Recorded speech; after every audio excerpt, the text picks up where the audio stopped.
Сәлеметсіздер ме, құрметті көрермендер? Бүгін сіздермен біз қойдың құйрық майы тоңазытқышта қалып кетпесін деген мақсатпен ол құйрықтың дайындалуының 3 жолын ұсынғалы тұрмын.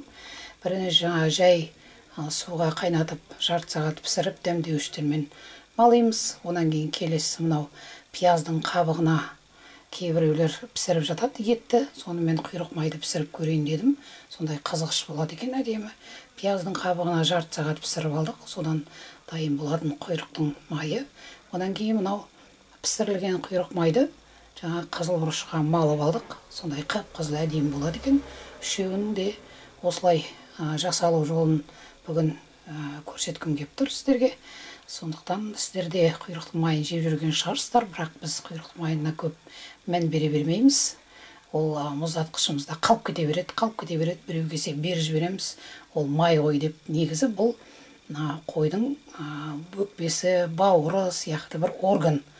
Бұл малдың жиналып қалған семіргеніне байланысты жиналған май емес, бұл белгілі бір малдың мүшесі, қойдың мүшесі. Сондықтан бұған мән беріңіздер. Бұның пайдасы өте зор, құрамында дәрумендері өте көп, холестерині жоқ, өте пайдалы май. Сондықтан осыны жасап көрсеткім келіп тұр, осыны бірге жасап көрейік. Құйрық майды бұлай дайындау үшін бізге 1 кило құйрық май алдық. Оның жарты килосын бөлек дайындаймыз. Бүгін біз сіздермен құйрық май дайындаудың 2 жолын көрсеткім келіп тұр. Мысалға, біріншісінде мынау лавр жапырағын, тұзын, бұрыштарын салып қойдық. Бүгін газ су құйып қайнаған соң құйрық майды жарты сағат қайнатып аламыз. Келесі түрінде біз пияздың қабығын алдық. Кейбір каналдардан көрдім, пияздың қабығымен етті қызартып жүр екен. Бүгін біз құйрықты қызартып көреміз. Ол пияздың қабығына тұзын салып қойдық. Тоже бұл жерге бұрыштарын салып қойдық. Сосын мынау лавр жапырағын да салдық. Қазір бұл екі суды да қайнатып алған соң мына 2 бөлек құйрық майды салып қоямыз. Сосын бір жарты сағат қайнау керек. Мына суымыз қайнады. Құйрықты салдық пиязды суға. Қазір құйрығымыз сырты қып-қызыл болып шығатын шығар. Енді бір жарты сағат қайнау керек. Мынау жай суға салғанымыз. Мынау құйрықты пиязды бір 3 уыс пиязды әдемілеп жуып, соны қайнатып, лавр жапырағын салып, бұрыш салып қайнатып жатырмыз. Қазір бір жарты сағат қайнасын көрейік. Мұны қайнап жатқанына 10 минуттай уақыт болды.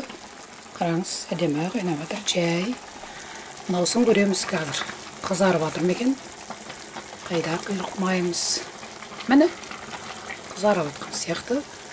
Қазір 20 минутта өтсін, сосын кейін көреміз. Міне, жарты сағат қайнап болды. Енді қазаннан алдық, сәл салқындасын.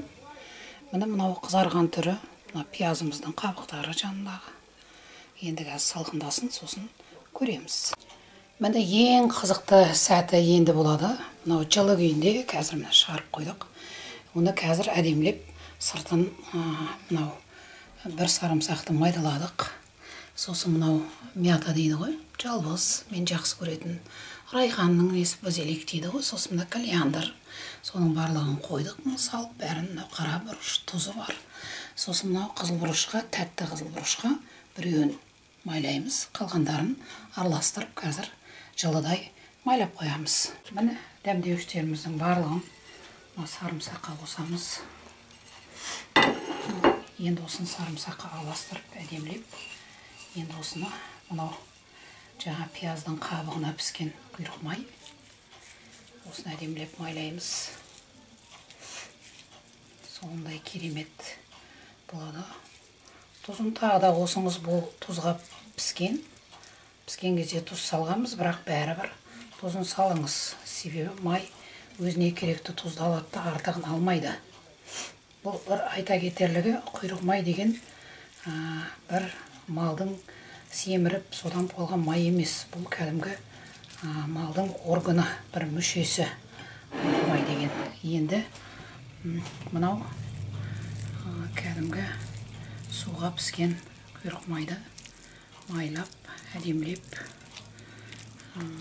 дәмдеуіштермен әдемілеп қоямыз.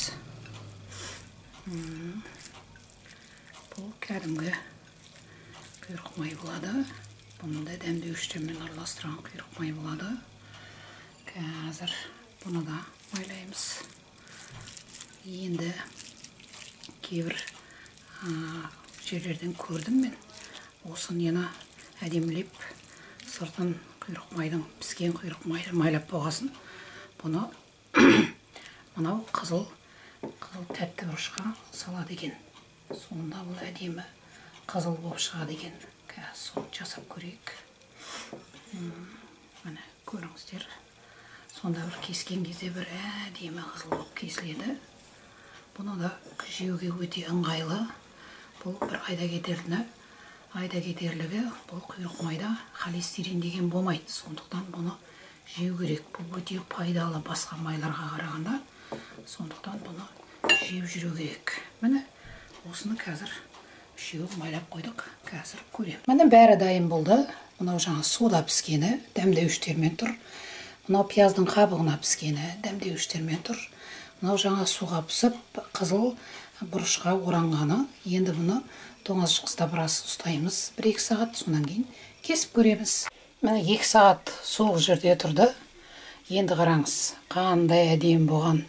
Піспей қалды деп қорықпайсыз. Іші піскен, сырты сондай иісі керемет болып дәмді болып жатыр. Бұның құрамында холестерині жоқ, сосын витаминдері өте мол. Сондықтан бұны жеу керек, қорықпай жеу керек. Күндегі сары майды нанға батырып жегендей қып, кәдімгідей майға нанға батырып, нанның үстіне қойып жеу беруге болады. Мынау кәдімгі жай суда піскені, мынау жаңағы пияздың қабығында піскені, өзі қызыл болған. Мынау жаңағы қызыл бұрышқа малып алғанымыз, міне қой майының, қойдың құйрығының дайындалуының 3 түрі. Қараңыздар, үшеуін сіздерге ұсынып отырмын. Біз қойдың майына, қойдың құйрығына онша мән бере бермейміз. Оны май деп холодильникте андай тоңазытқышта, мұздатқышта жатады. Сосын біреуге беріп жібереміз оны. Соның орнына міне қараңыз, май демей, басқа демей, өте пайдалы май. Сондықтан бұны жеп жүріңіздер, осылай дайындап жүріңіздер. Енді мән беріп жүріңіздер. Астарыңыз дәмді болсын.